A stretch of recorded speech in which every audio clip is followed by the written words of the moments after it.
तो चलिए अब चलते हैं हम लोग महाराज जी का जो घर है, हम आपको अपने इस ब्लॉग में उनका घर भी दिखाने वाले हैं। कैसा उनका घर बना हुआ है और कहाँ स्थित है ये भी हम आपको बताने वाले हैं। तो चलिए देखते हैं महाराज जी का, जिसमें महाराज जी यहाँ निवास करते हैं, महाराज जी का परिवार निवास करता है। और जब भी वो बागेश्वर गढ़ा में आते हैं, बागेश्वर धाम में आते हैं, तो वो अपने घर पे निवास करते हैं। और दरबार के जो बालाजी महाराज जी का जो मेन मंदिर है उसके सामने भी वो वहाँ ठहरते हैं, वहाँ उनका दरबार चलता है। तो अब हम आपको दिखाने वाले हैं उस सनातन धर्म के लिए जो लड़ाई लड़ रहे हैं श्री धीरेन्द्र शास्त्री जी का घर हम आपको दिखाने वाले हैं। चलिए चलते हैं।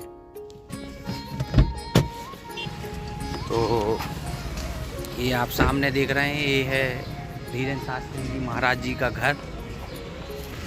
और जब भी वो यहाँ आते हैं, बागेश्वर धाम गढ़ा में आते हैं, तो वो अपने घर में ही निवास करते हैं। ये उनका घर है, महाराज जी का घर है। ये आप देख रहे हैं, काले कलर का गेट, ओम दोनों ही तरफ ओम लिखा हुआ है। और ये देखो, ये महाराज जी का पूरा घर है। और जब हम गढ़ा में आते हैं, बागेश्वर धाम जो मंदिर के लिए हम जाते हैं, ये तिराहा पड़ता है, ये मेन तिराहा है यहाँ का। ये तिराहा है, यहाँ से हम छतरपुर खजुराहो से यहाँ से आते हैं।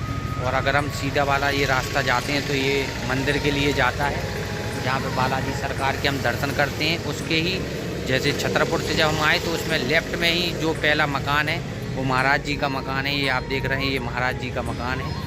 तो ये हमारे धीरेन्द्र शास्त्री जी का निवास स्थान है, जहाँ पे वो निवास करते हैं, जहाँ उन्होंने काफ़ी साल बिताए हुए। और काफ़ी लोग जब यहाँ पूछते हैं कि महाराज जी का निवास स्थान कहाँ पे है, वो कहाँ रुकते हैं, कहाँ उनका घर है, तो यही उनका घर है।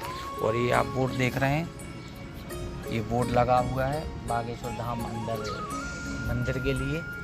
तो चलिए चलते हैं। ये था हमारा नया ब्लॉग बागेश्वर धाम। और जल्दी हम आपको इसी तरीके से के बहुत सारे ब्लॉग हम आप सबके लिए लेकर आने वाले हैं, बहुत सारी हम आपको जानकारियां देने वाले हैं। तो चलिए, जय बागेश्वर धाम महाराज की, जय हो राम राजा सरकार की, जय बालाजी महाराज की, जय श्री राम।